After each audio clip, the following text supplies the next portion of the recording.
Yes, welcome back, Loony listeners. This is episode 70 of Into the Night, a Moon Knight podcast. You are listening to the High Priest of Khonshu Rey, and we have a special guest tonight. We have with us Josh Geronimo Johnson. How you going, Josh? Oh, I'm doing all right, man. It's good to be back again. It's also good to be following up creator of Moon Knight for the second time. Yeah. Oh, yeah, right, of course. Oh, yes, of course we had the Jason Burrows, and now you're following up on Max Bemis, although we have got an Isla Ra slotted in there. Just recently we dropped that. Oh. Yeah, with... oh, yeah, I forgot. Yeah, Dustin Cold Case Kurtz and Connor, they went through Dustin's Isla Ra books. So welcome, Loonies. Also, just to let you know, Paul Conishu, he is not with us again tonight. I believe he got seduced by someone with spirals, and things kind of went pear-shaped. I think things went quite graphic. So Paul Connor is not with us. Hopefully he feels better soon, Conishu, and we'll catch you next episode. But as I mentioned, Conishu hosted Dustin in our recently dropped episode 69, and they went through a fair few interesting books. Tonight, though, we will have a LUNAR-PICK, as is Khonshu's demand, from the night sky, the phases of the moon. It is a, let me see, have I got it here? It is a waning crescent, and so we are doing a classic run with Avengers Volume 1, number 211, by Force of Mind. But before any of that, Josh, I just want to see how things are going. Had you managed to catch episode 69 and the books by Dustin, by any chance? Yeah, I did manage to listen to it yesterday. Yeah, it's Dustin had quite a varied, 4 books that he chose. They were quite interesting, and these are the things. This is what I love about Isla Ra, Josh, and you know well all about it because you have been on the Isla Ra yourself. Just getting to know all these different books from everyone. Everyone's got obviously different tastes. It's a great way to discover new things. And Dustin had that big manga book, I guess, at the end, number 1, which sounded very, very graphic and full of horror. Are you a horror person yourself, Josh? No, not really. Not really a horror. Not even a manga person, really. It's sorry. The one he had that really interested me was the Scooby Apocalypse. Yeah, which I've seen like on the shelves, and like seeing the covers, you're just like, what the hell is this? But then having him kind of explain it actually sounds pretty interesting and fun. Yeah, I mean, I listened to a couple of podcasts, and there have been mixed reviews for Scooby Apocalypse. So I'm glad that Dustin brought that along, because it's obviously something that he likes, and it's a prime example of you like what you like, really. It's personal taste, and there's nothing right or wrong to it. So Scooby Apocalypse was pretty good. He had Black Hammer as well, Moon Knight alumni, Jeff Lemire. Have you read Black Hammer as well, Josh? No, I have not. No? Oh, okay. Black Hammer is a fantastic run. Of course, this is pending all funds. Obviously you can't buy and you can't get everything. So obviously I understand, Josh, there are priorities, of course. But Jeff Lemire, ex-Moon Knight writer, Black Hammer as well, is a fantastic run. It's a bit of, as they say in the Isla Ra, it's a bit of a love letter to the comics of old, and yeah, well worth it. And he's got in there another comic, with a guy who dresses up as a bat or something like that. But we won't go there. So yeah. Also as well, just prior when we dropped that Isla Ra, just only a couple of days ago. Before that, obviously, we wrapped up with Moon Knight Volume 9, Bemis's run. A very divisive, I guess, run between the Loonies. And I'd like to just, I guess, throw it to you, Josh, as well. I know I saw some of your comments on the Facebook group, but reflecting upon the whole run, What are your thoughts on Volume 9 by Bemis and Burroughs? I enjoyed it. There are some parts that I didn't enjoy as much. I know I didn't have very many nice things to say about issue 199. I know a lot of people didn't. But after hearing you guys talk to him about it, it kind of gave me a different perspective. And probably in the upcoming weeks, I'm probably just going to read through the whole run straight through again. While all that information is fresh in my mind from what he was saying. But I think I really liked the crazy runs of the family arc. And then I did like how he tried to do like little 2-part stories. But like I said, I think all of his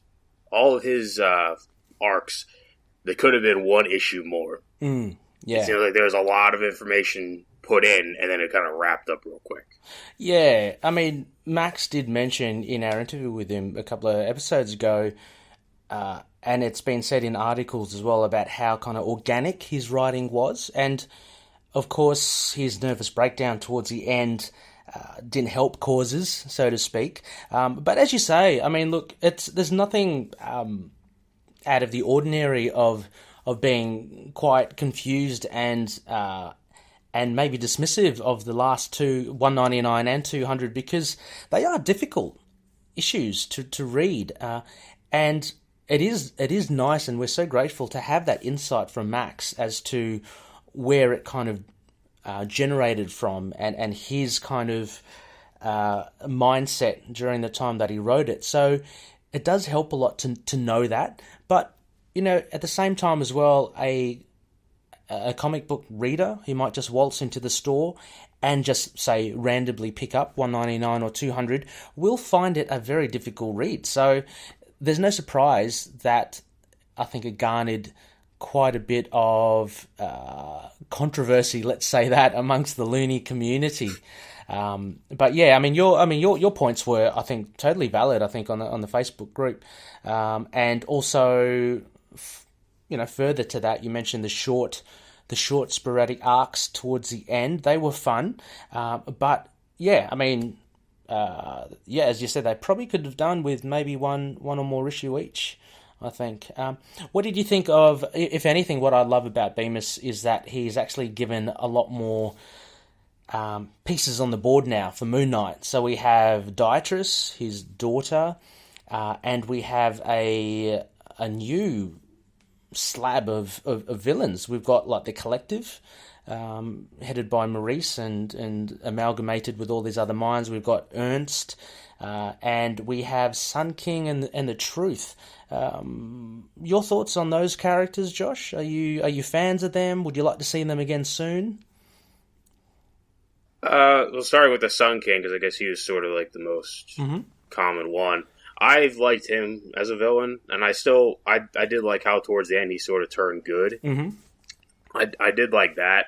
It wasn't a twist I saw coming at first. I was like, I don't know how much I did this, but by the end, I'm like, you know what, I can dig this. Yeah.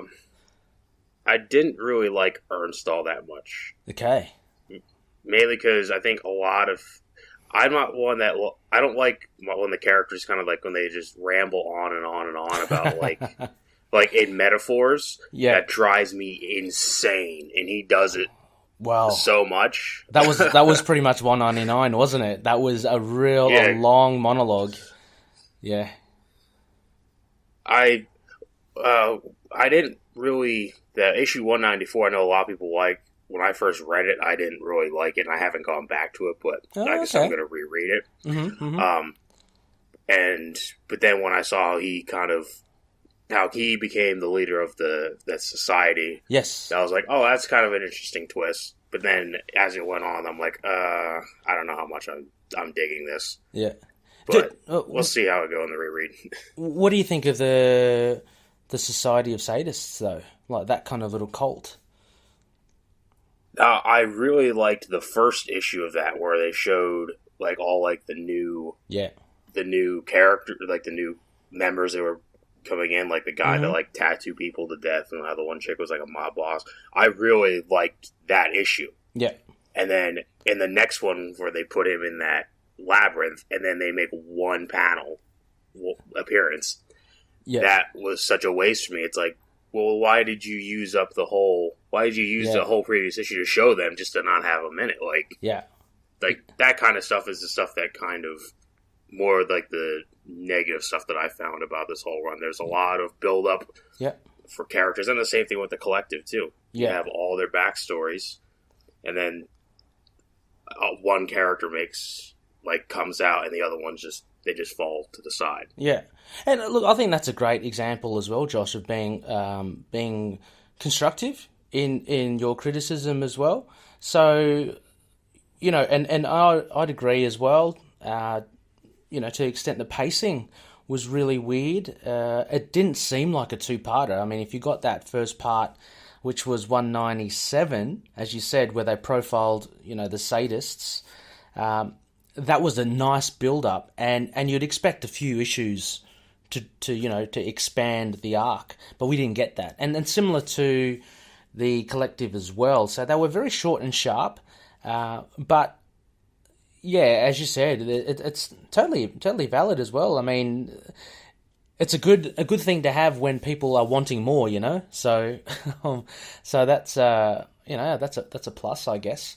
But it was also very very Bemis-esque. I thought Bemis-esque. Is that I thought with that issue, as you mentioned, the 197, where he profiles those characters, because when we chatted with Max, it was all talk about how he kind of highlights, I guess, subcultures in society, and he very much did it there. I thought there and in the collective were very similar to his style in his earlier writings, in particular Polarity.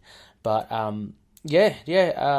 look, I think Ernst is pretty cool. I would be more inclined to see him lumped with the Society of Sadists, going forward, because I mean, well, as you say, we haven't really seen him do much really, other than 194, which he was quite horrific in. But I don't know. It seems like with him being part of the Society of Sadists, he would have a lot more flexibility, I guess, to be worked into stories. So, wouldn't mind seeing Ernst. And look, like you said, Sun King as well. I think he's good. I like the fact again that he kind of walks the line between reformed villain, and hero even as well. But very very cool. What did you think of Dietrich? Moon Knight's daughter. He's got to deal with a child now. His daughter. Yeah. I mean, when you think about it, was it really necessary for her to be introduced? I mean, I do like the fact that it's something new. Yeah. But I feel like she was just introduced just so, I think Max introduced her just to have like a part of himself in it and training the character, which is fine. Yeah. Like you said, that Dietrich is Lucy, upon his own daughter. Yeah, his daughter. Yeah. Yeah, but when you think about it, if you would go through the entire run, how much is she really in there? Yeah. And is she really even a key part? It's just like, I'd be interested to see how I'm hoping that we get another run and see how somebody else kind of deals with her, uses her. Oh, look, I think that's pretty good point, actually. I hadn't considered it, but looking back on it and looking how Dietrich fits into the scheme of things, apart from that one reveal at the end, or towards the middle of Crazy Runs in the Family, where Sun King visits Marlene's house, and we find out that Marlene and Jake had done the dirty and had Dietrich. Apart from that, Dietrich didn't seem to be integral in the overall story and the overall series. But having said that, and again, as you say, it would be interesting to see what Bemis has done. Is now actually expanded the Moon Knight canon. So it would be interesting. Now, writers can go down another avenue now when they're writing, and potentially include Dietrich. Look, they might even just ignore her you know how new volumes they just start afresh. So who knows? Right. But I'd like actually to see somewhere down the track a bit more development of what we saw was Jeff Lemire's page in issue 200, where Dietrich draws this comic book, and it's a kind of a vision of how she sees herself in the future. I don't know. I'd like to see a version of that, seeing a grown-up Dietrich, even if it's just a one-shot issue, just to see, you know, how she factors into this whole Moon Knight Khonshu thing. I mean, I guess you could argue the fact that Khonshu chose Mark, and there's this whole kind of debate about, again, what Bemis introduced about Moon Knight being a legacy character. Like, remember how you saw him as a cowboy, as in World War One. You know how it's kind of like, right. Yeah, almost like Black Panther or Iron Fist or Ghost Rider. You know, there are different iterations throughout the ages.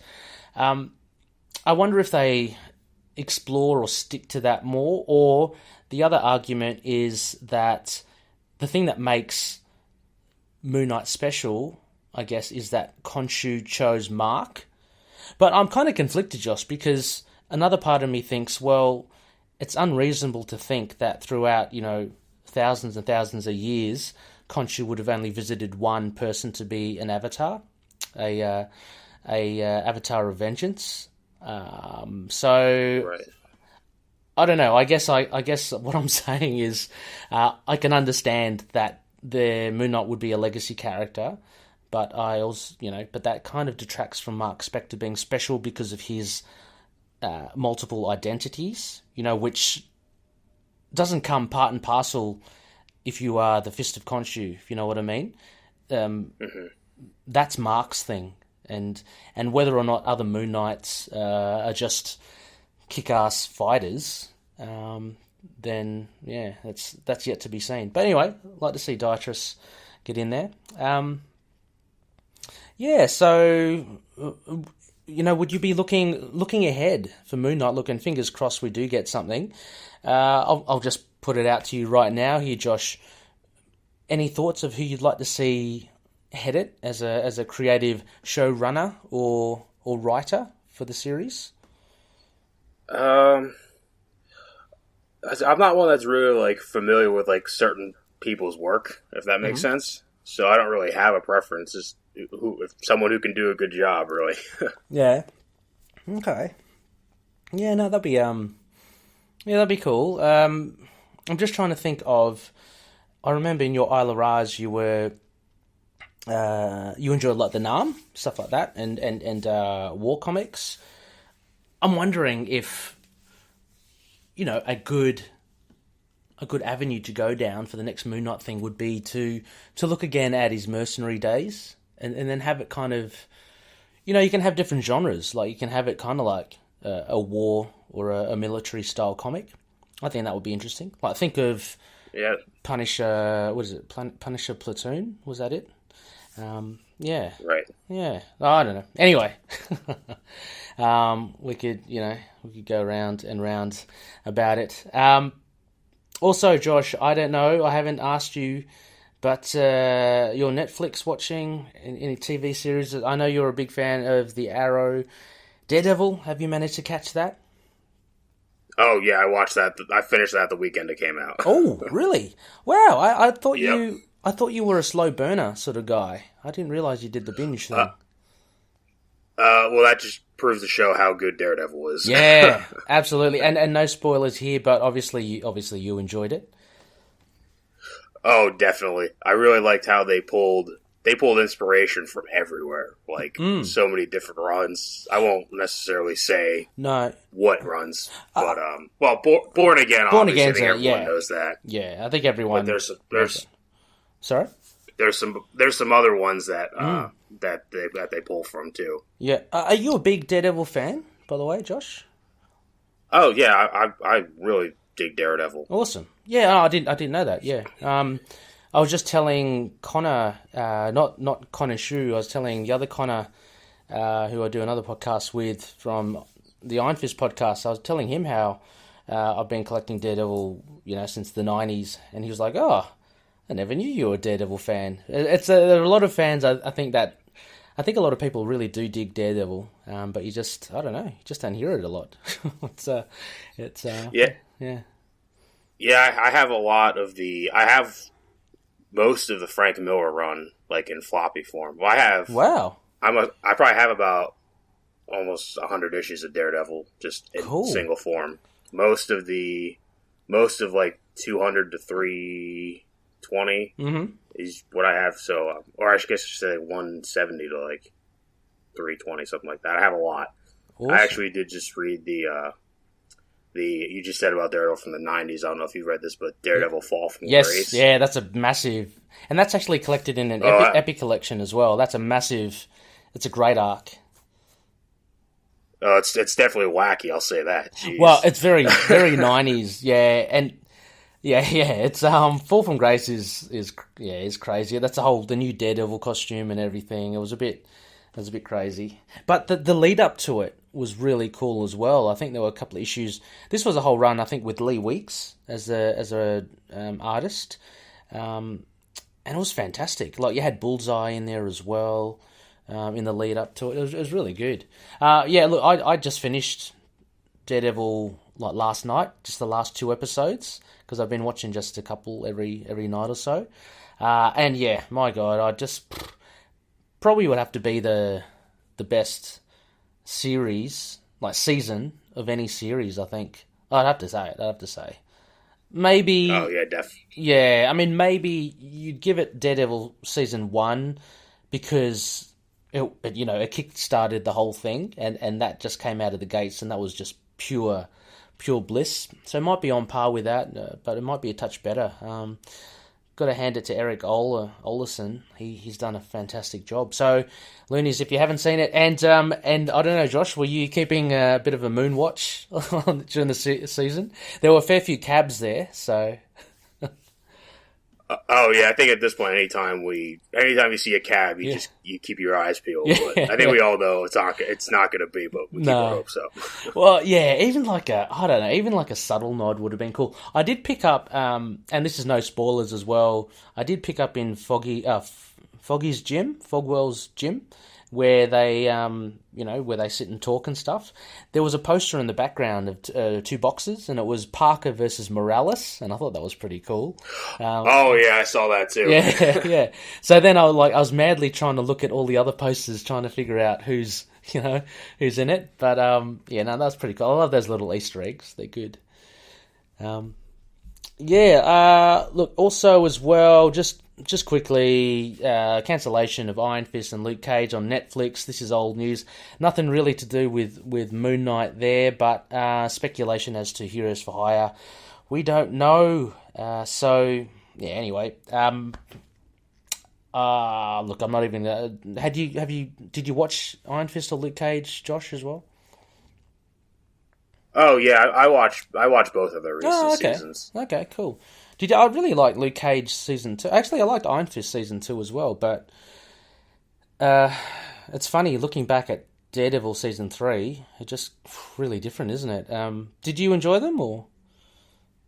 I really enjoyed season 2 of Luke Cage. I thought season 2 was even better than season 1. Oh, me too. By far, I thought really good. And then Iron Fist, like I said before, I thought I enjoyed it. I still think it was too long. The way yes, even though it was 10 episodes, I still thought it should have been like 6. Okay, and the last towards the end where they have that little bit of time jump. Yes, not going to spoil anything, but there's like that time jump. Yeah. I wish we could have seen what happened in that time jump. Yeah.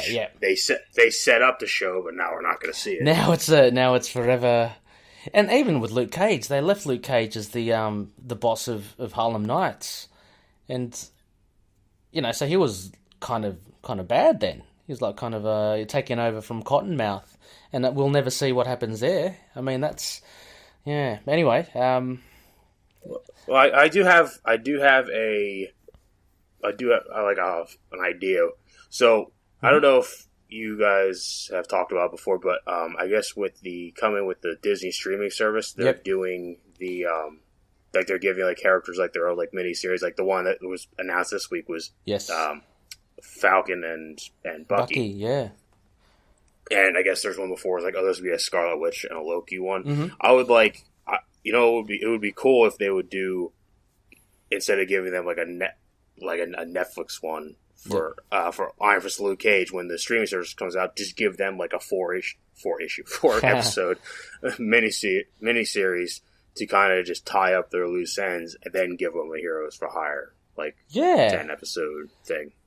That'd be pretty cool. Actually, I'm thinking now even as well. Maybe it could even be like Sherlock, where they just release 3 episodes, but they're kind of like movie length episodes or something. That would be pretty good. Keep the money in the production and cut down on the amount of episodes, but just make some really good, kind of a bit longer episodes. I think that would be cool. But Disney, who knows? We've got to wait and see. I really do hope we see more of Iron Fist and Luke Cage. They are, they're biggish players in the Marvel universe. I say that only maybe it's because of the exposure of the TV series, but I don't know. To me, they always seemed kind of big. I mean, not as big as Daredevil, but they've constantly had titles, in the comic books. So I don't know. Who knows? And I guess then also, Josh, finally, just current reading list, current pull list. What's been taking your fancy the last week or so? I've been reading a lot of 80s and early 90s stuff. Like I said before, I've been reading some of the era of the Avengers that we are going to be talking about, just so I can refamiliarize myself with that. I've also been reading some of the 80s Thor by Walt Simonson. Oh, nice! Which is a really good era. I know that people say that's the best one, and I have the best era of Thor, and I definitely have to agree. Yeah. If anyone's looking for any recommendations for that era of Thor, I would say read issues 350 to 354. Okay. Imagine if you had the Avengers movie combined with Lord of the Rings. That is basically that run, and it is freaking epic. And I guess imagine if you combine that with Thor Ragnarok. But that is definitely an epic run. Cool. Yeah, I do like And then, sorry, Josh, just quickly, I do like the Thor. We'll get onto it with the Avengers books that we cover, but I do like the iteration of Thor in the comic that we'll cover tonight. With basically him and Donald Blake, and Donald Blake with his cane and turning into Thor. I think that's pretty cool. It's a bit old school, but I enjoy it. Yeah, that's how it was back then. Yeah. And sorry, you were saying as well? And then just since yesterday, I've been reading through some more issues of the Nam. Oh, which is they're still really good. I got a whole your own personal war. I got I got a whole run from like issues 42 to 51 from my dad, because he bought a box, like a big box of comics at an auction for $1, and they just like, here, pick through what you want, and they're just like 10 issues of the Nam, and they're like, oh, that's awesome. So I've been reading through that, and it's still really good. I know we talked about, obviously, on my Isle of Raw, we covered an issue, and I know you said how you really enjoyed it, and I think if you enjoyed that, you enjoy like these issues too. Okay, have you got any any recommendations of the actual issues? I've got a few sneaky issues of the Nam in digital as well, so I might just hone in on those. If you have the particular, do you have the issue numbers? The ones I just read were 42, 43, and 45. Okay. Those are the ones I just read. Cool. They're pretty much, they're all just one-off stories. Yeah. So you can kind of just jump in. All right. But those are the ones I just read. They're all pretty good. Nice. Are you have you did you catch it all? Web of Venom, or that issue? I really wanted to. It's good. It's good. It just happened to come out at a time where finances were were kind of compromised. So just like it's like I think it's like a $4.99 issue. I'm just like, oh man, I really want to read it. Yeah. But I just couldn't purchase it at the time. I might look into getting it digitally just so I can read it. Yeah, for sure. Oh well, yeah. I might have a code still. I don't know. I can give that to you if you want. Cool. Yeah, no worries. Cool. Yeah, that's great. Well, just quickly. Any other? So they're big reads. You're reading Thor, Avengers, Nam. Have you got any other space for anything else, or? I read the comics I bought this week. Okay.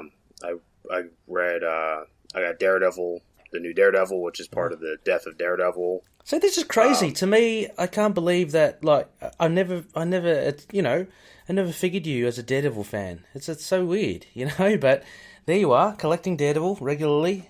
Got over 100 floppies. It's cool.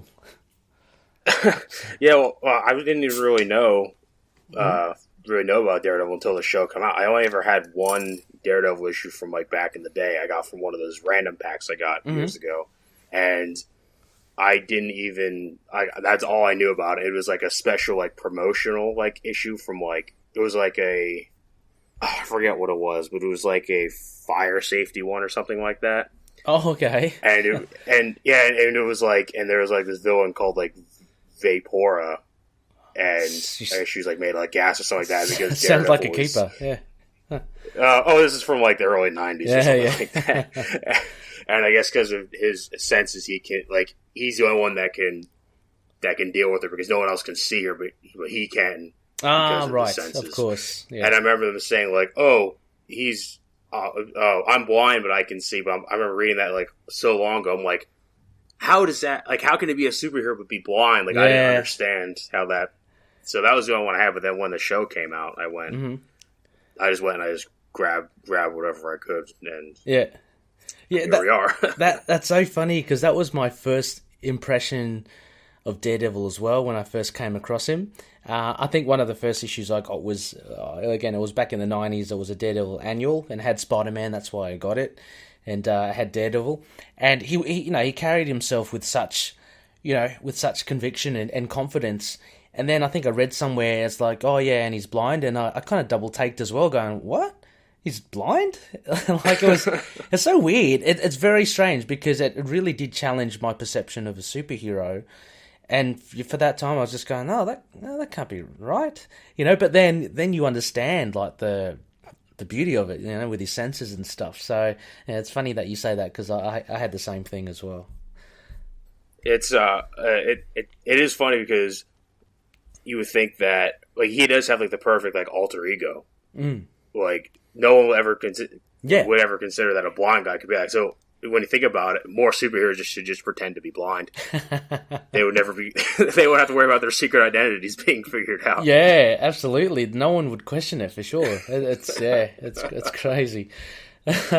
No, man, that's cool. Yeah, I've got the Daredevil. I haven't read that yet. I'm so behind with my current list. I'm about maybe a week and a half behind.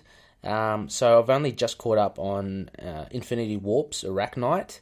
Very cool by Dennis Hopeless, one of my favourite writers. And incidentally, Loonies, we will be covering Arachnite shortly. I'm hoping to speak to Khonshu and Under the New Moon, which I believe is this coming Thursday. The New Moon decrees that we release a spotlight of some description, so I'm hoping that will be the Arachnite. So hopefully we'll have a review of that. But yeah, Arachnite, I've been getting the X-Men Black. I think that's been pretty cool. Another little point of difference, Josh, as well. Been trying to get my fingers into DC. So have been reading obviously a bit of Superman, a bit of Wonder Woman, and a bit of Batman. Now, I don't know if other loonies have been listening to the other podcasts, which I currently do with Connor, which is Last Sons of Krypton. Superman podcast. I had a little bit of a go at Batman.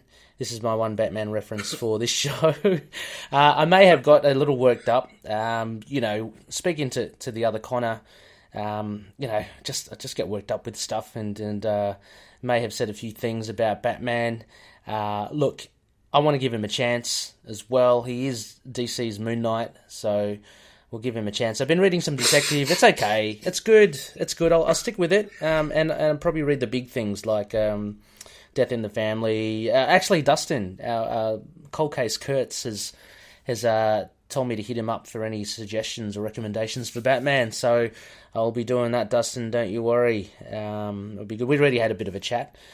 So just doing a bit of DC. I've got heaps of comics to catch up on. So can't really see what I was wanting to do, Josh. So I've got your recommendations, right? I want to put in the show note just saying Thor 350 to 354. Nice little recommendation. And the NARM issues 42, 43, 45. I want to put that in the show notes for loonies who may be interested in just doing a bit of back reading, and a little small recommendation there from your fellow loony. I myself cannot give you a other than Arachnite. I think that's probably go read that. That's pretty good. We'll go from there. All right, now we better get onto our review soon, but quickly let's just go through some news that I have here. Okay, first bit of news, and I'll have to put this up somehow.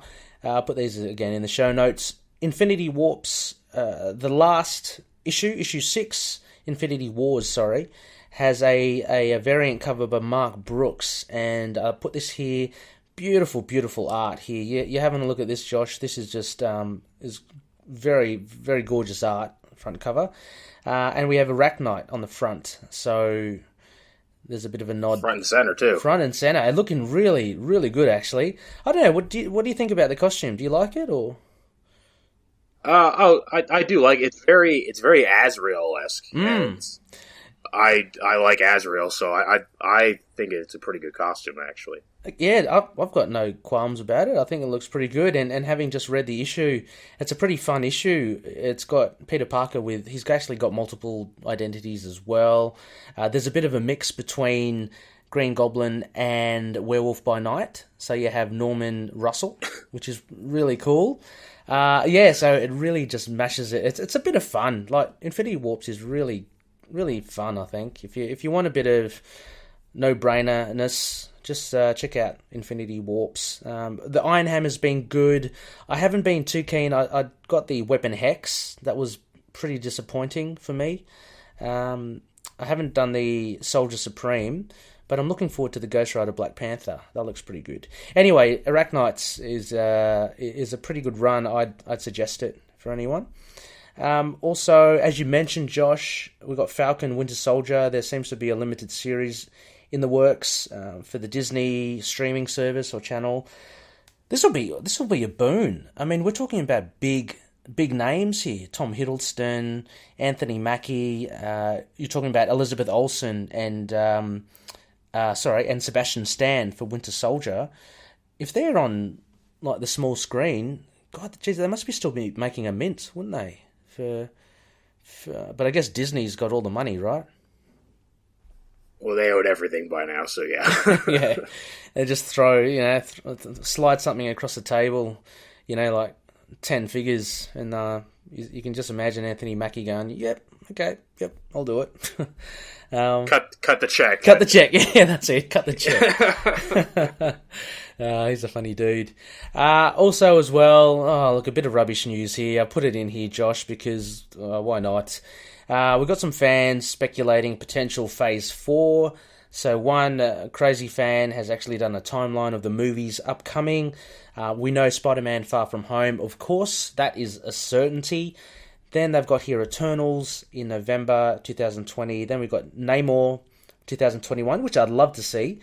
Guardians Volume 3, which is up in the air. We have a sequel, I guess, to Captain Marvel, subtitled Annihilation.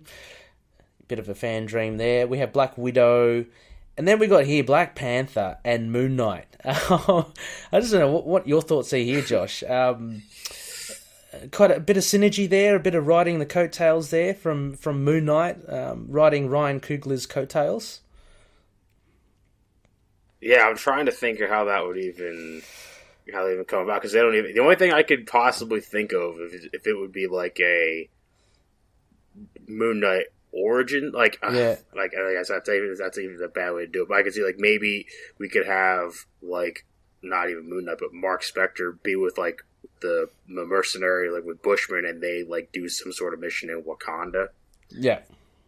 That would really be the only connection I could think of. Well, the only other connection I'm thinking of is the Mark Spector Moon Knight. God, here we go. I think it's issue 42. I could be totally wrong, but it's with Black Panther. And that turned out to be, from memory, we did a review of it already ages ago. I believe it was Nightmare that may have been causing a fuss. Pretending to be Khonshu, all that sort of stuff. It was actually Nightmare behind it all. I can't see how they would actually stitch this together. I think it's a bit more than a stretch. It's a full-on snap. Nothing there. Doctor Strange, Illuminati, yeah, okay, whatever. And the Fantastic Four, 2022, which I'd love to see as well. So, out of those, I reckon Namor and Fantastic Four and Black Widow, I'd love to see. I don't want to see Moon Knight tag to Black Panther there. Any of these pique your interest, Josh?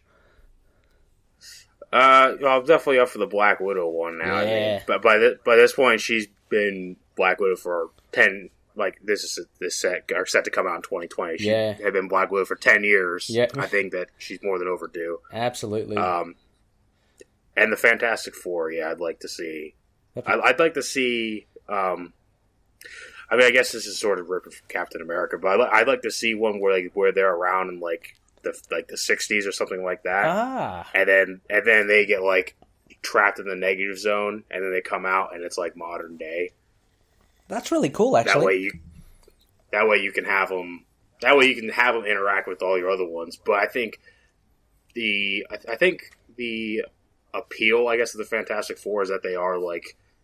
It was like their original appeal that when they first came out in the 60s is that they're kind of like a family, but it's also kind of fun. Yeah. I don't know if that necessarily, like that kind would really fit in like modern day. Yeah. But if we could at least see it like that, in the past, and then have them put it in the modern day. That way we can at least see a little bit of that. I think that would be great. I mean, they do that with a lot of the films, kind of in a way, like, look at Captain Marvel coming out set in the 90s. So it's kind of like, you've got to believe that she actually was around, even before Iron Man and all that. And so it kind of immediately gives her a lot of history, even though, her movie's just coming out 2019. I like how they do that as well. So yeah, I can see that with Fantastic Four, and I reckon it fits, as you say, with the whole family themed thing.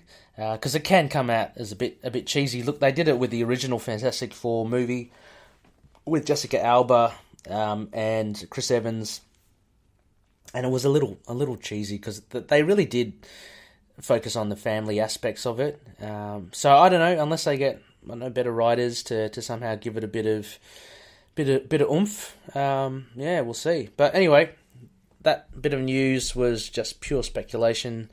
Try not to put that in the news, but I just had to. I mean, that was just fan-based, Black Panther and Moon Knight. Look, finally as well, I don't even know if I want to do this, Josh. We already had the one Batman reference. Let's just quit while we're ahead.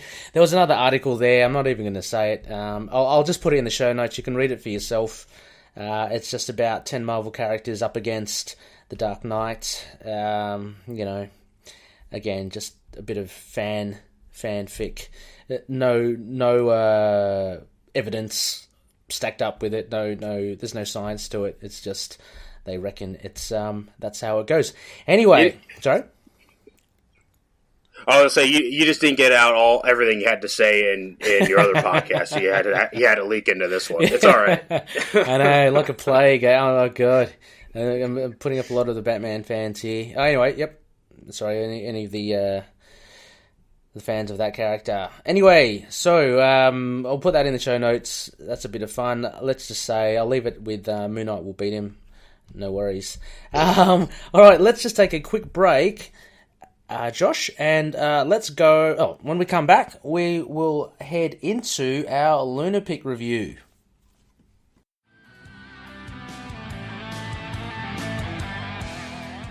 Hi, this is Chris. And this is Brian. And we are the hosts of Inner Demons, the Ghost Rider podcast. And you can find us on iTunes, Stitcher, and other podcast apps for all your Ghost Rider needs. Ride on.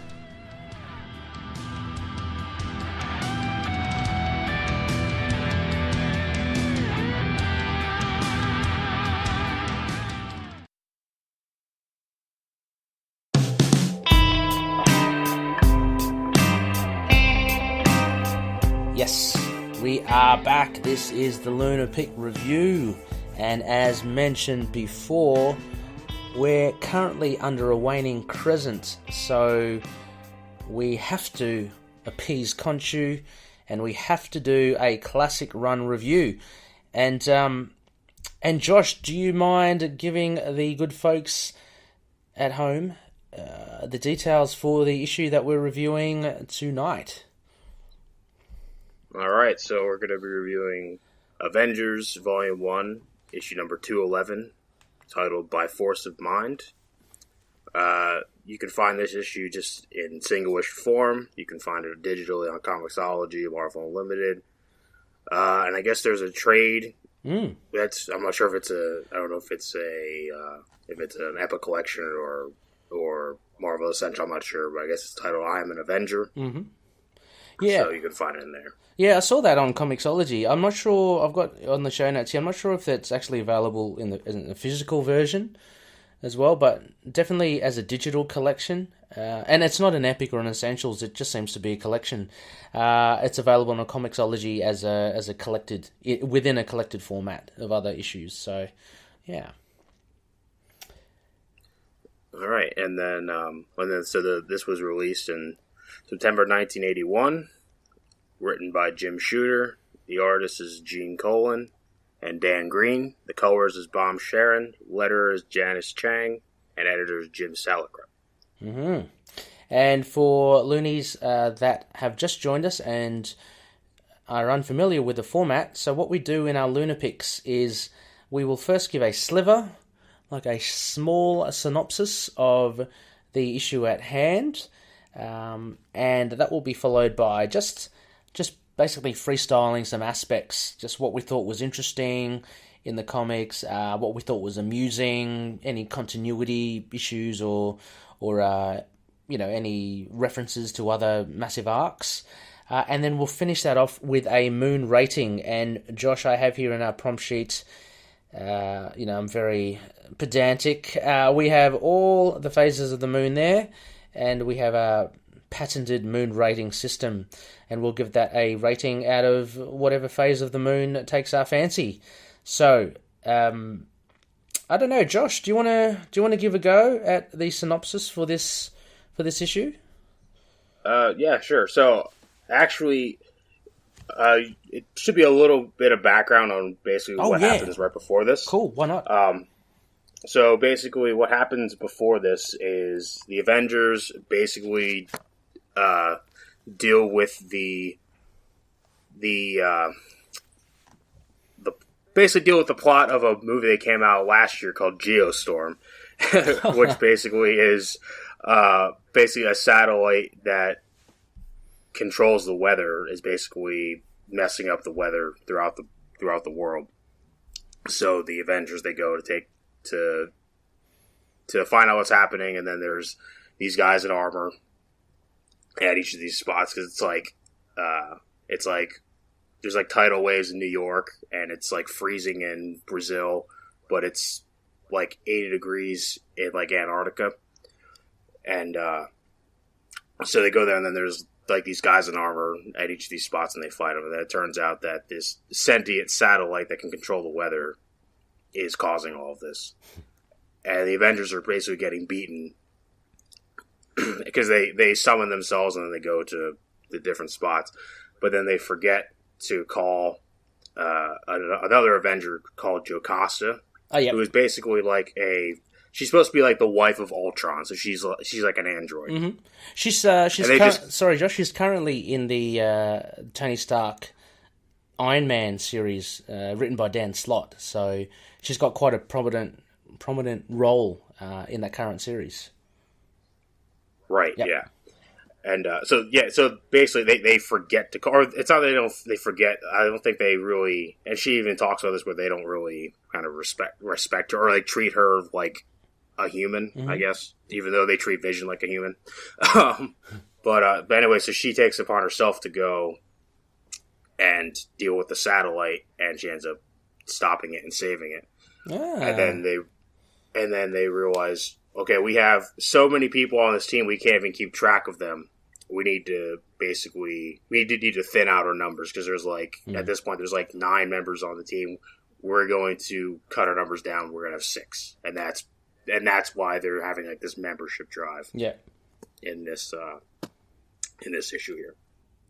Yeah. Right. It's very, very interesting. And this issue, as you mentioned, I mean, you've given a lot of backstory in and around this issue, but I don't know, I guess right off the bat, this issue, for me, Josh, it was very, there was not, apart from Moondragon coming in to actually cause just a little bit of havoc, there really wasn't much happening here at all. Like, there were little pieces, as you mentioned, of Jocasta feeling left out, but it was more, I don't know, my overall impression of this, and I understand it's in 1981, but I'll get to that later. My impressions, I don't know, it's all about, it's almost as if it's a little prepubescent club, and it's like, oh, we gotta, we got to streamline our members, and you can't join, you can't be part of it, and I don't know, it came across as a little infantile, I think. I don't know. What are your thoughts? Yeah, well, I mean, I can get into the story then itself. Yep. But I think it's because it's not the way they wanted to handle the situation. Someone else intervened. We don't know what their original way of figuring out how it was going to be, like who was going to be on the team. But well, I guess, do you want me to go through the issue, go through the sliver? Yeah, sure. Why not? All right, so the sliver of this is basically so they're trying to figure out who the members of this new Avengers team are going to be, and the current members at this time are Captain America, Thor, and Iron Man, Vision and Scarlet Witch, and Janet Van Dyne the Wasp, Wonder Man, and Beast. At the time, Beast was not a member of the X-Men, which he is most well known for. He's actually a member of the Avengers, and then also Jocasta. So 9 members of the Avengers. So they are going to thin down their numbers. Basically, as they're trying to do that, all these other superheroes show up, like Moon Knight, Hawkeye, Yellow Jacket, Black Widow, Hercules, Black Panther, Tigra. They all show up. They're not on their own will, which we will find out. Right, yes. And then they all kind of start going at each other, and then it's revealed that another, not member of the Avengers, but I guess she was sort of reserve member from prior. Yeah, I'm not too quite sure, but she's she can mind control people, and she basically brought them all together to basically see who is fit to be in the Avengers. Yeah. Everyone just kind of argues, and people who don't want to be involved storm out. Our Avengers team basically ends up being formed, and it's basically the original Avengers team. So you have Iron Man, Captain America, Thor. Oh, I guess Captain America wasn't originally on. He didn't come into issue 4, but so you have Iron Man, Thor, Wasp, and Hank Pym, who is at this time Yellow Jacket, Captain America, and the newcomer who is Tigra or Tigra. I don't know. I call her Tigra. No, yeah. Basically a cat lady. who ends up being a West Coast Avenger down the line, but it was interesting to see her here become an Avenger of sorts, like of the main Avengers, I guess the East Coast Avengers. Yeah, the West Coast Avengers doesn't happen until, I think, 1984, like 3 years later, I think. Yeah. So she obviously, probably the writers thought, should probably do better on the West Coast. And incidentally, we do see her in the latest iteration of West Coast Avengers by Kelly Thompson. So, yeah. So that's pretty much the summation of it. It's quite interesting. What I do love about it, you get these little bits that kind of germinate and develop over the years. Like, one of the first things I thought was great was you see Beast and Wonder Man. Like, they actually become quite a buddy duo in the Avengers. Most notably, you kind of see it in the Uncanny Avengers, that recent run. But they are good mates throughout the era. So so it was really good to see them here have a bit of banter, I thought. And look, I do love Beast in the Avengers. I know he's an X-Man and stuff, but that time when he was in the Avengers was such a classic era, I thought.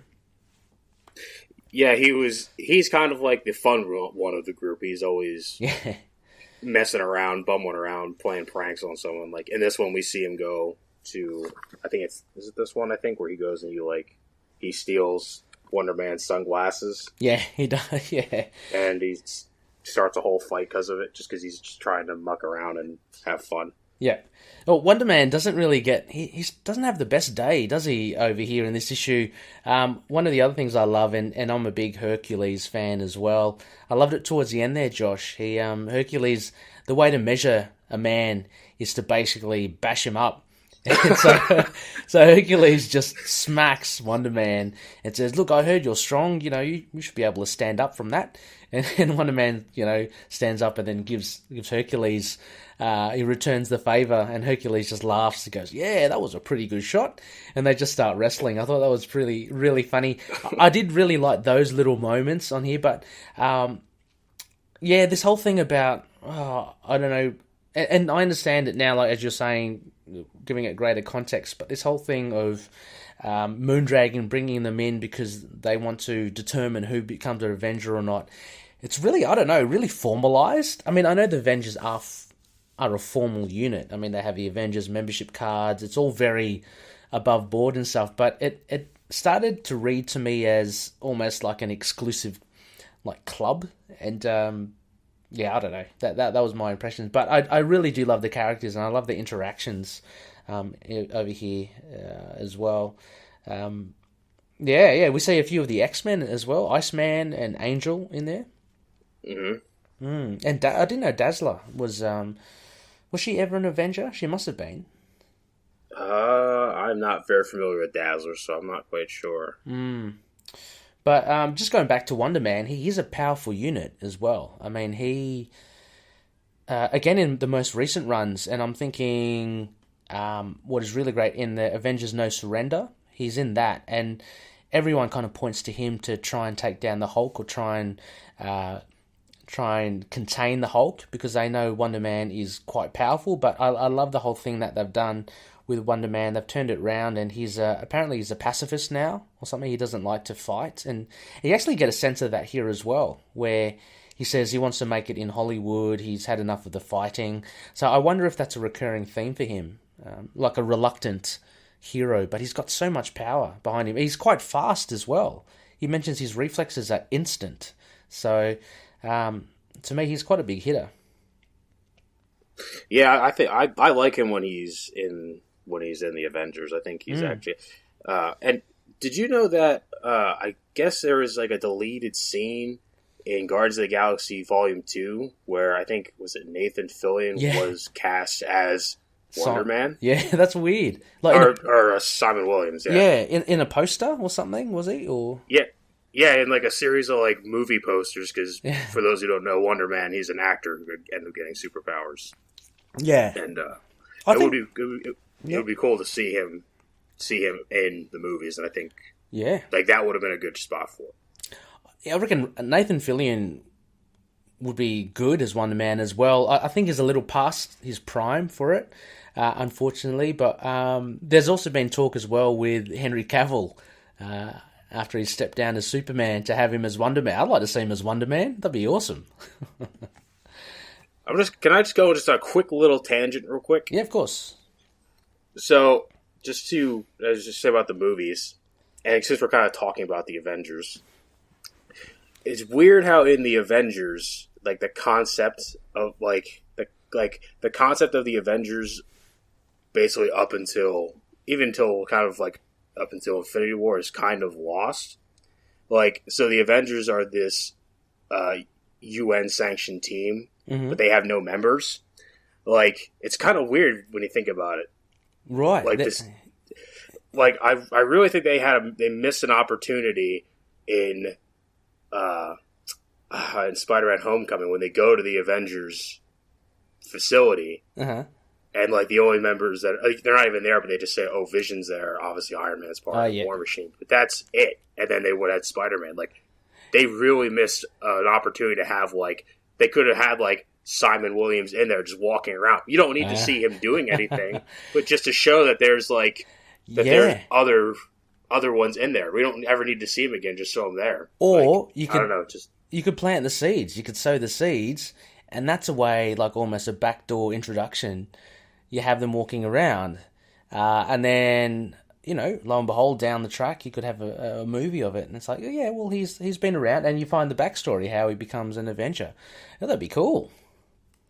Yeah, I just thought of that just a bit ago. It's just weird how the Avengers, this UN sanctioned team, yet they have no members at all. I know, they seem pretty sparse, don't they? Like, the facilities just seem so empty. Like, it should be, you know, guns a blazing. Should be, you know, practicing, like, you know, like Captain America here, like in the gym. Just like there should be heroes just honing their craft. Should even be Kelsey Grammer in there as the Beast. I think he's an awesome Beast. You get him. Well, I guess you could do that soon with the whole deal coming through. Yeah. Oh, yeah, absolutely. You get the mutants in there as well. Sorry. Oh, sorry. I just want to go on that little tangent. Yeah, no, of course. Well, was there anything that struck out for you in this issue that you want to chat about? Maybe Moon Knight. I mean, I guess Moon Knight. He didn't come out that much, did he? Well, you know what? I first read this like maybe about a year or so ago, and then when I saw that it was on your list, I was like, he's not in it. He's barely in it. But then when I read it, he's in it more than I remember. More than I thought. I mean, he's the first one in. Yeah. Of all the other superheroes, because Donald Blake takes a cab to the Avengers Mansion. Yeah. For the meeting. Yeah. And then, of course, who should be driving? Of course. But Jake Lockley, of course. And he just happens to have a hunch about this guy with, you know, walking with the cane. So I'm going to go investigate. Yeah. He's going to go investigate, and then he's the first one. He's the first one in, and he kind of calls everybody out. He's like, I don't want to deal with this. Yeah. You know, being membership drive. He calls Captain America Flagface, and it seems like Captain America doesn't even and Jarvis, they don't even really want him there anyway. He seems to have just barged in, and they're kind of going, "Hang on, you're not even an Avenger. What are you doing here?" And so what I did find interesting here, there's a panel with Jake Lockley, and he's got this startled look in his face, and there's just a little glimpse of just that one panel. And it says here, let me read it out. As its driver, one Jake Lockley is suddenly seized by a strange, overwhelming force. All at once, it owns him. It's pretty ominous as to what that is, because they haven't... I guess it's 81, so they have... Mensch has established Khonshu, right? And he's established the Egyptian mythology. But this is quite ominous. It kind of makes him quite a mysterious and almost scary character. Yeah, when I remember from before, while I was rereading this, I remembered that Moondragon was the one that kind of brought everybody together, but I forgot that she kind of overtook everybody. So when I'm reading this, oh, of course, again, right. I'm like, wow, I didn't realize that they put Khonshu stuff in this. Yeah, that's weird. Because it even says, like, it commands him to seek a shadowed alley, it compels him into the dark fastness and become Moon Knight. I'm like, oh, that's actually kind of cool of them showing, like, oh, Khonshu's kind of kicking him into gear to investigate this. Yeah. But then it's revealed that it's not. It's actually Moondragon. Of course. Well, you've only just made that apparent to me now, but it makes so much sense. Oh, okay. That's a bit of clever writing. Yeah, I mean, well, as a Moon Knight fan, it fooled me. I actually did think, as you, I thought it was Khonshu, but it's not. It's Moondragon. Fair enough. Yeah, so Moon Knight... Yeah, sorry? I was saying that he has a go, him and Iceman have a go at each other. Yeah, I think this is one of the brief moments we'll ever see Moon Knight versus Iceman. And I guess we can safely say, well, it's a bit of a draw, isn't it? They don't really get the better of each other. Well, Moon Knight does have the embarrassment of sliding onto his ass because of ice. Yeah, that's it. Yeah, that's so maybe morally he's hurt more. True. And thankfully, Bobby Drake is hit with the same migraine as he, and it doesn't go any further because he's probably, yeah, you're right, he's probably on the ropes there. But you know, we get a huge. Basically, it's just a bit of a tussle, isn't it? You got Tigra against Angel, and then you get the introduction of Moondragon. I don't know. I'm not really a big, fan of Moondragon. I'm not sure her actual motives, other than as you mentioned, just trying to get the team to. It just seems a pretty patchwork reason for her to do it. Like, she seems quite malevolent in what she's doing, but her intentions are good, aren't they? Yeah, she just seems a lot more menacing, like she's doing it. She seems like more of a villain than anything. Yeah. And then she just decides to go away. Like, she basically realizes that nothing's really coming of it. So she goes, okay, well, catch you later. And off she goes. It's a pretty weird kind of issue. Again, I'm just flicking through here. I do like they allude to Hawkeye and Black Widow's romance or past relationship. So you get a bit of a sense of that as well, which is good. Again, I like these little small bits that they introduce. I like that a lot more than the overall story for this. To me, this was... I was about to say this is very much part of the times where it's just, let's just fit in as many heroes as we can. You can watch them fight each other. Nothing's really at stake here, apart from they just want to form an Avengers team.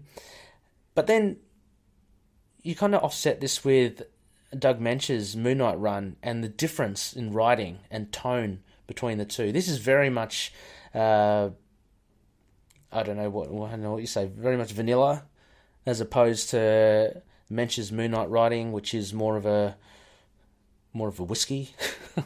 It's a bit more mature. Yeah. But again, I guess we have to remember the Moon Knight series that became available eventually exclusively only through comic stores. So it was for a mature audience, and it wasn't a newsstand comic, which I think the Avengers most probably were, because it's such a big title. Yeah. But any other points to note here, Josh, about this issue? It's any other interesting tidbits? Yeah, I mean, really, honestly, really not that much happens, and it's not a very interesting issue, really, at all. I mean, I guess, it's kind of cool to see kind of all these heroes kind of come together, but really to no, like, conclusion, really. They all show up against their will, and then they're like, well, I don't want to be here, I'm just going to leave. Yeah, that's right. And even Moondragon, who brought them all together, she goes, enough of these petty affairs. If you don't want me to get involved, I won't get involved. See you later. And off she goes. Yes. Well, I don't know, Josh, unless there's anything else apart from that. I mean, again, like I said, I did love the Hercules Wonder Man thing. I thought that was cool. Hercules is such a funny character. He's great. Oh yeah, I really like Hercules. Also around this time, Hercules also shows up in the era of Thor that I was talking about. Also, oh, okay. He's really fun. There's another issue that I like. It's actually like 2 issues after the run. I think it's like issue 356. 356. 356, which is a really good. It's a Thor issue, but Hercules is like the main character. If that makes sense. Yeah, right. And he kind of he tells a tale of him and Thor, and it's very entertaining, but it's also kind of a good moral lesson too at the same time. Okay.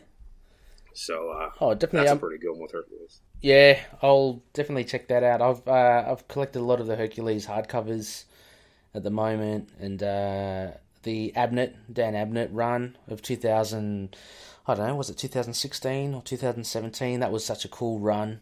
He's a really cool character, I think, and he deserves. It deserves a lot more exposure. This is just favoritism. I do like Hercules. I do love my... he doesn't appear here yet, but Black Knight as well. I was talking to Rick Ball, the Rick Ball special in the group, and Black Knight is just awesome because, again, missed opportunity, and exactly what you were kind of saying about the Thor run, Josh. Frank Thierry did a Black Knight, a 6-issue run, and sadly it just fell on its ass after 6 issues. But it was kind of set like Game of Thrones, but in Weird World. So it was really cool, like because the way it was written, the characters, and the way Black Knight was going around, it was pretty much like that kind of era of Game of Thrones, that kind of medieval. I don't know what you call it. It was really good. So anyway, so he turns up later, but we get at least Wonder Man here, which is pretty cool. And Tigra, although she doesn't do much. So I don't know. Sorry. I guess I can just go just like the last like 2 pages. Basically, it's like pretty much all the heroes that basically get called there by Moondragon. Basically, they leave. They don't want to have any part of it. Members who are already there, like Wonder Man, he leaves to go. Him and Hercules basically go to leave to go to Hollywood, which I'm sure I'd like to see just a miniseries of that, to be honest. Beast, he leaves because he wants to. I think he just wants to basically just focus on his sciencey stuff. And then Scarlet Witch and Vision, basically, they just decide to leave too. That they want to. I think they want to try to live a normal life, don't they, or something? Yeah, pretty much. Yeah. I think they end up. I think after this, they end up getting. They had like a 12-issue like miniseries, Vision and the Scarlet Witch. I think after that, so, so pretty much everyone leaves. Also, it's also kind of ironic that the reason that they decided to call this whole thing is because they kind of ignored Jocasta, and even sort of here again, she thinks she's ignored because she's like, oh, we're gonna be short. We're gonna be short with people, and she's like, they didn't even think about me. So she just goes and she just takes off. Yeah, doesn't feel loved. Yeah, which I mean, well, they say that we were going to have her as a substitute. Have her as a substitute backup, just in case we kind of need you, member. Not even a fully fledged member, but they're pretty harsh on their membership. So they said, "Oh, you're about to be, a substitute Avenger." But yeah, and even sort of towards the start, her and Vision have a conversation about and I think even in the previous issue too, they have a conversation about what's the difference between her and Vision? Exactly. Vision is fully accepted and liked by everybody, and she just gets shunned to the side. Vision is a robot who has a human wife, and she can't even get a text back. Like that's basically what it is. Yeah, absolutely. She's got a lot more emotions than this kind of emotionless Vision. But yeah. So I don't know. Shall we go to moon ratings for this, Josh? Yeah, sure. So I'm gonna give this a half moon. Okay. Yep. And that's kind of even being generous, only because I know what comes after this too. Okay. But before I get to that,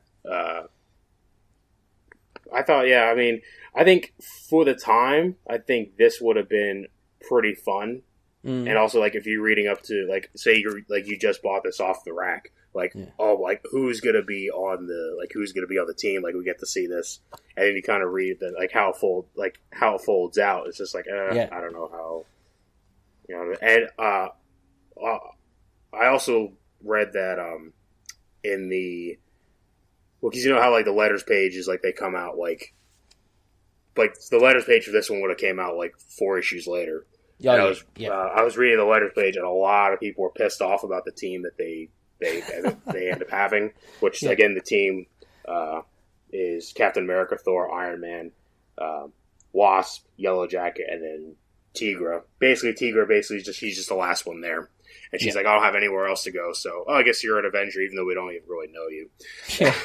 Yeah. But a lot of people were kind of pissed off about like that's the team. Like you have a cat lady, but you lose like the super strong Wonder Man or the invincible Vision and Scarlet Witch. But it's kind of a nothing issue. So I'm going to give it a half moon. Okay, I tend to agree with you, Josh, as well. I gave it straight down the center. I gave it a half moon as well, so 5 out of 10. I guess it just barely comes in as a decent issue, I think. The saving grace for me were those little bits of interaction between the characters. The overall story itself wasn't too interesting to me, although, as you say, it would have been one of the more exciting things back in the day. Like, the Avengers to get a new lineup was always a big thing. Like, whenever they announced who the new lineup was, it was kind of like, I don't know, following a footy side or something. You get the lineup call and it's like, oh, cool, they got good players. And so it was always a point of interest, I'd imagine, for comic fans.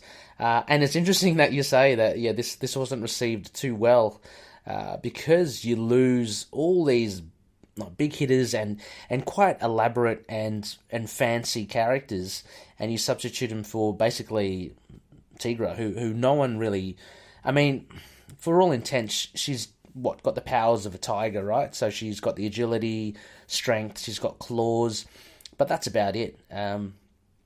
So it was quite interesting to see that, and I can see how this would be interesting in the day. For today's standards, though, for me, I found it a little too scout clubby, be part of our club and all that. It just didn't really work for me. The art was nice. I really do enjoy the art. Even Moon Knight wasn't...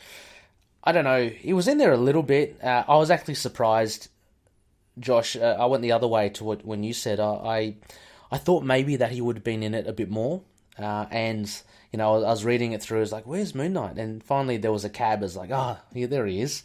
And he has his little bit with Iceman, and that's about it. But, the plus sides, as again, I say, you got Hercules, you got Wonder Man. It's always good to see Beast. But, 5 out of 10 for me. Won't get any more there. It might, maybe reading the previous and the future issues like yourself, Josh, might sway me, but upon a first read, I think 5's a pretty decent score. Okay, so I guess I'll go into what happens afterwards, because actually kind of reading what comes after it might even maybe sour you on it even just a little bit more, actually. Okay. I only say that because we have this issue where we get a new Avengers lineup. By issue 216, two of them are gone. Okay. So who were gone? Okay, so I'm gonna get into this. So the very next issue of this, which okay, before I get into that, I like the lineup that they got because it's the original Avengers, the original callback to the Avengers, you know. So it's like, okay, we're going back to the basics, but instead of we got Captain America right from the start instead of having Hulk there for a couple issues, then we have just Tigra. But in the very next issue, is when Hank Pym basically goes down the rabbit hole. Basically, okay, he becomes like a super dickhead, and he's like getting pissed off at Janet over like all the time, and he's just like Captain America's like, oh, okay, well, I'm gonna since we're just kind of getting started back up, I'm just going to be as the chairman. And right away, like the first meeting, because they have like weekly meetings, the first meeting, Hank is like, well, why should you be the chairman or whatever? I think anyone in the world will say, who should be the leader of the Avengers? Captain America. Anyone would say that except for Hank Pym. He's like getting pissed off, and he's getting pissed off at like Janet, because she's like, oh, I don't know what to wear to the meeting or whatever, this and that. And he's just like, hey, I'm just going to destroy all of them. That way you only have one left. You can. Oh, wow. You know, like he's a bit of a dick. Yeah, he's a real dick. And then, like they fight this villain, in like Washington D.C. or whatever. And like Captain America like talks her down like to stop fighting. And Hank just like, oh, I'm going to steal the away for myself, and he goes and he shoots her in the back. Doesn't kill her, but he like what? But she shoots her in the back, and so they're like, well, you just got back on this team, and now you're going to be court-martialed. What? And he has like this trial. Guy gone mad. Yeah. Well, issue 213, so 2 issues after the one we just reviewed, has the infamous Hank Pym hitting Janet. Oh, is that the one? Okay. Yeah. Yes. Right. So basically what his plan is he's going to, in order to get the Avengers' trust back in him, and you can laugh at this plan if you want. His plan is to, at his trial, he's going to have this robot that he built come in and fuck everybody up, and there's only one weak spot, and he knows where it's at, and he's gonna shoot the weak spot and save everybody. Oh, and wow! He's telling Janet about this, and she's like, don't do this, this and that, and then he just turns and he backhands her. Oh, wow! And he's like, and he's like, shut up, and you're gonna keep quiet about this. You got your nose, you got your nose this, and now you're involved. So now you're gonna shut up about this. Yeah. And so eventually he does his plan, but of course his equipment like fails, so he can't even stop the robot, and Janet ends up doing it. And what an oath! It does end on a somber note where he's just like, he realized everything has gone wrong. He's just like, I guess I'll go now. And he just walks off. Jeez. And so he's out, and then they end up getting divorced, and he actually ends up getting framed for the murder of a villain called Egghead and going to jail. So yeah. Wow. And then, what a troubled founding member. Yeah, exactly. And it's just ironic that this happens 2 issues after he was right back in the Avengers. Oh man, I'm gonna have to read it because it's a infamous issue. So yeah, definitely worth reading. And then in issues 215 and 216, at this point, Janet kind of takes a break from the Avengers too, only because of the personal trauma she's just suffered. Mm-hmm. She comes back, I think, in like issue 270 or something, and she actually becomes the chairman of the Avengers, which is kind of cool. So it's Thor, Iron Man, and Captain America, and Tigra, so they're like the active ones, and they get swept up with the Silver Surfer in a conflict with Molecule Man. Ooh, nice one. And basically, Tigra's the one that kind of saved the day. Oh, right. Proves their worth. And yeah, but she's also like, I am in way over my head with this. But she also feels like she doesn't pull her own weight, and she doesn't feel like she's like kind of worthy not worth, yeah, like worthy of it. Yeah. So even though she saves the day against Molecule Man, who is one of like the most powerful He is. Yeah. villains in the universe, he can do anything. He can do anything. Change reality. He's basically like a Green Lantern, where he can create stuff. But instead of like with green magic stuff, it's with molecules. And so she's like, even though I saved the day, I'm not cut out for this. So she ends up quitting the team on good terms. But she's just like, I'm out of this. So within 5 issues, 2 of the members that get recruited in this issue that we just talked about are gone. Wow. Scratch them off the list. Yeah, so it's like, what was even the point then if you're just going to get rid of it? Yeah. So, or maybe, who knows, maybe, I'd say, like, I was about to say fan reaction may have swayed some writers, but who knows? Maybe the writers just thought, this is as far as we can take Tigra, and we have actually made Hank Pym the worst we possibly can. What else can we do with him? Oh, well, let's just shelve him for a bit. But no, very, very interesting. I mean, again, Avengers constantly rotating roster, which makes it such an interesting thing. And like nowadays, I think literally everyone under the sun has been an Avenger at some point. So it's it's really exploded over the years. Yeah, so there you go. Thanks, Josh, for far out. Josh doing a bit of background. Always going above and beyond and doing a lot of the hard yards there. So Josh, just working through it, and again, I'm going to put this in the show notes. So 213 is the issue where we get the infamous domestic violence, I guess, of Hank Pym over Janet Van Dyne. So anyone interested, because obviously it's a terrible thing that he's done, but it has actually caused ripples, and it has actually. It was a turning point for Hank Pym, the character, really, and maybe just these issues, as you're saying, and it really had, as you say, have him go down the rabbit hole, and he's never really recovered from that. I will say, I think I remember reading somewhere that apparently that wasn't supposed to happen like the way it's drawn. Apparently, like in the script,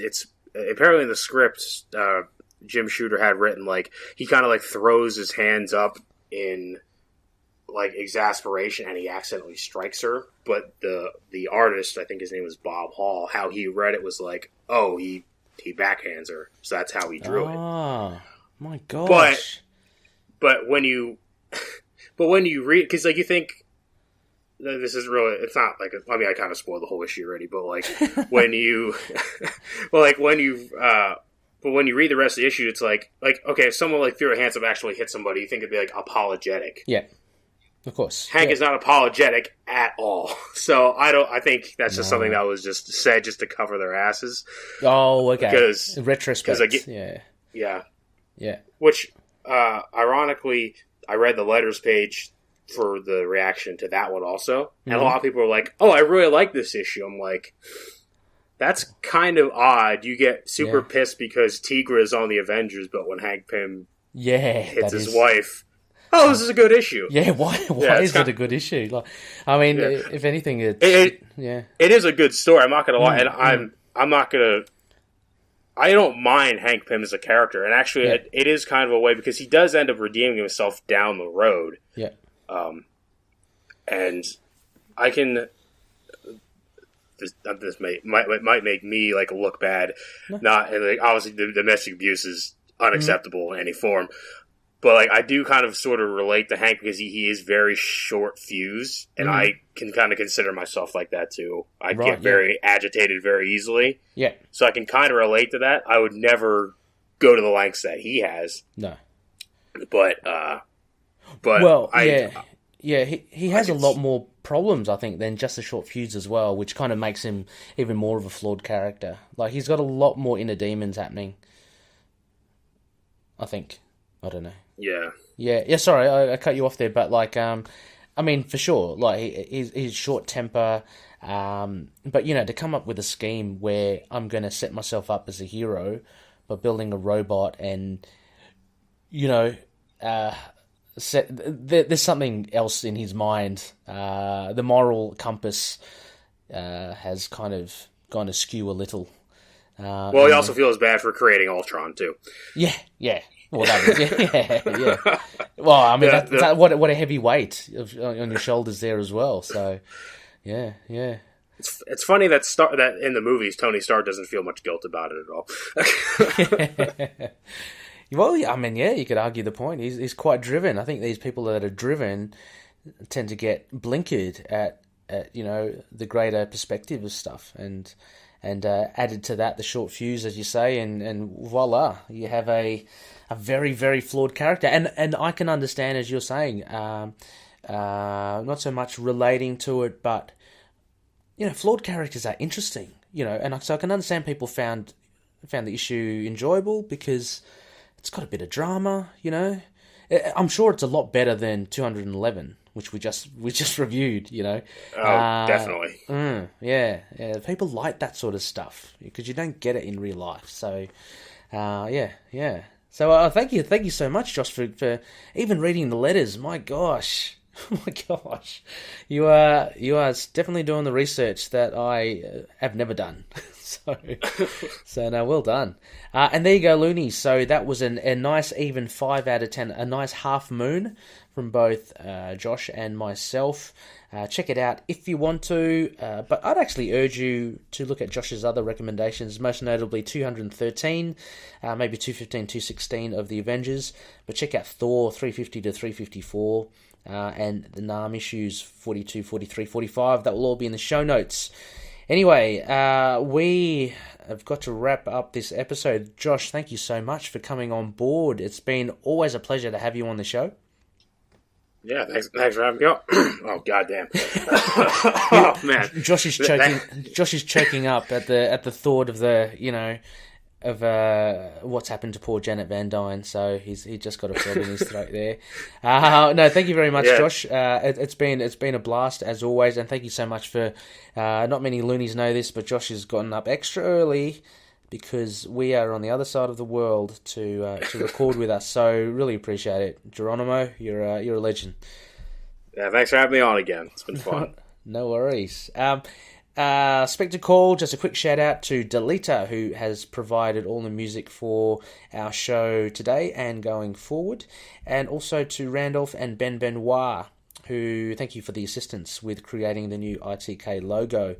Next phase, we have a new phase of the moon. It will be a new moon, as I mentioned, on the 8th of November.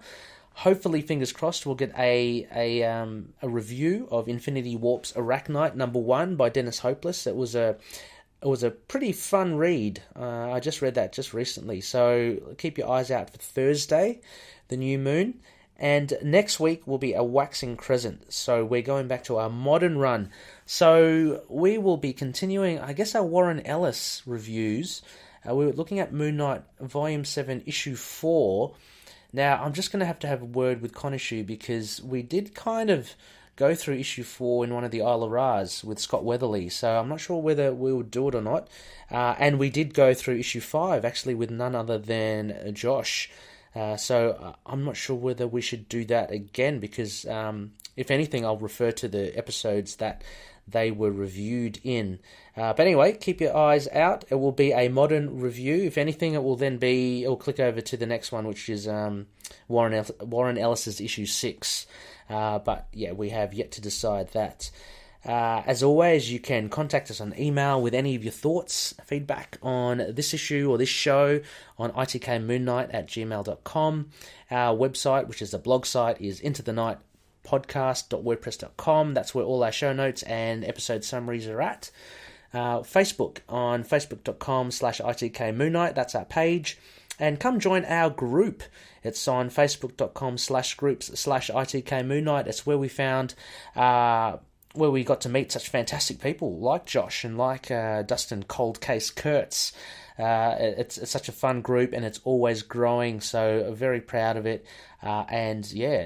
Just hit us up with a comment over there. You'll be sure to get many responses. We're also on Twitter at ITK Moon Knight, and we're also on Instagram, Tumblr, and YouTube. Just search for Into the Night, a Moon Knight podcast. Finally, we're on all podcast catchers, so just whatever takes your fancy, just have a listen to us over on one of those. And if you'd be so kind to maybe drop us an iTunes rating, they really do help. If you do think we are worthy of a 5-star, please drop us a line. It will just help us get more exposure to other loonies out there so they can join our group and get discussing Moon Knight with us all. Anyway, that is it for the show. Once again, a massive thank you to our guest, Josh Geronimo Johnson. And I think it's time now to sign us off. And I will say, may Khonshu watch over the denizens of the night. Catch you later. See you, mates.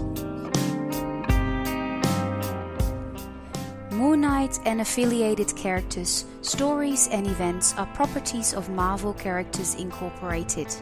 Materials used and discussed within the podcast are intended for critique and review purposes only under the fair dealing concept of the current Copyright Act.